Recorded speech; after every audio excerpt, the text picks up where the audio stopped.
Hello everyone. So, going to be a real short video this one, I think, because I've literally only come to do a couple of bits because the roof is going to come in and just fly batten in at the weekend. It's a little bit premature really, but I think it's going to keep any rain out of the structure, as I explained excuse me, as I explained before, and it's not going to harm. It's not going to fly batten it. When I come to do this flat roof section, I'll just peel it back. It just means that inside there's a great space that I can work if it does get a bit wet. So all I've literally done this morning is fix that fillet piece onto the top, broken quite a few drill bits. That was a bit of a trauma, drilling through 10mm steel, but you know, it's all par for the course. And I'm just ripping off the, where are we? I'm just ripping off the rafter feet on that end so we can put the fascia on. So pretty much that's all I'm going to be doing today on this job. The weather is absolutely gorgeous, look, so I'll be knocking off early today. I've just finished fixing this fillet piece to the steel ridge beam like I explained in my last video. I just thought I'd quickly show you because I do get a few questions on some of the stuff I use. What I've had to do is fix it down with these sort of metal, they're what they called easy drive, fixing wood and sheet metal to steel purlins. Anyway, they've got a drill bit on the end, but the drill bit's not man enough to drill through that 10mm steel up there.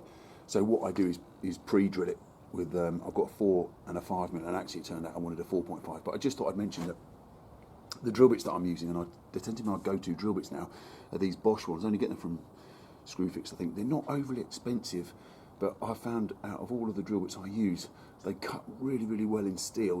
They hold their edge for quite a long time, and they're not really that susceptible to breaking. So yeah, just if anyone's sort of interested in a decent quality drill bit that's not super duper money, I can recommend these. So I'm just setting up to cut these rafter feet off. They're more or less flush with the end of the brickwork here because it's quite tight to the boundary. I think by the time we get a gutter on, we don't want to be encroaching into the neighbour's airspace. So I've just set my line up. I've got my bevel down there. I'm going to mark those down there, pretty similar to, I think I did a video on it before. And then get in there and cut those. I'm going to have to do them from the inside, so it's going to be slightly sort of overhand, but hey ho, it's not the worst job in the world.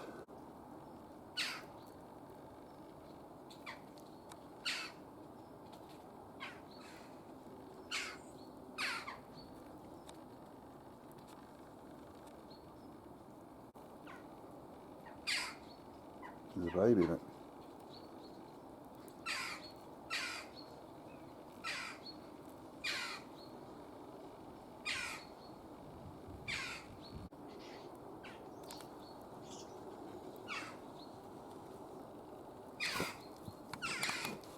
So that's my little bits and bobs done for the day. I don't know if you can just see up there where I've put that fillet piece on the top. That's all screwed on, so that's got something, either they can counter batten this or batten onto it, whatever the roofers want to do. And it's not my finest bit of rafter cutting, but I've cut the rafter feet off down here.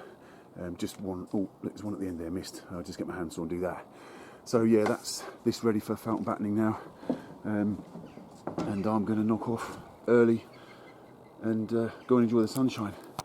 But also, what I did want to say that obviously I really enjoy doing these kind of jobs, and I hope that comes through in the videos. I also want to say that, you know, I really, really appreciate everybody's lovely remarks and the fact that you're watching, and it's really, really cool. I haven't been doing YouTube for long, only a few months really, maybe 7 or 8 months, and it's a really steep learning curve for me.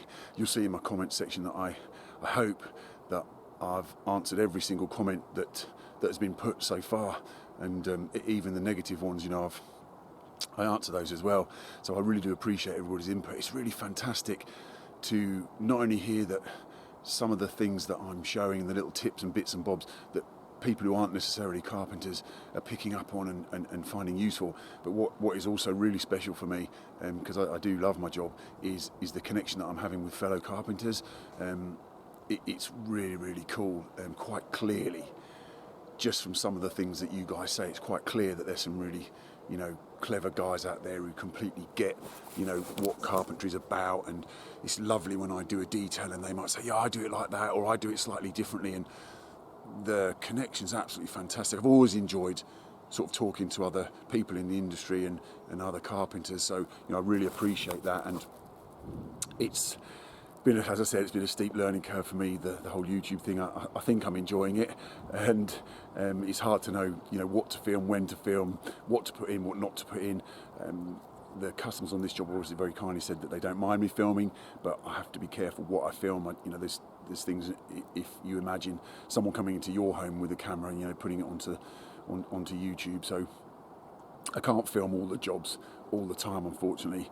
And a job like this, as much as I'd love to show it finished, there's a possibility that I won't be able to because I'm only contracted to do the timber work. But anyway, look, I'm waffling on. So I hope to keep going with the videos, as long as I can, and hope to keep bringing you, just a sort of glimpse into the world of a sort of, I call myself a jobbing carpenter, I suppose, and some of the jobs I do, and hopefully it's coming across that I enjoy my work, and I really do. It's all I ever wanted to do, was be a carpenter. So again, thanks for all your support, and thanks for watching.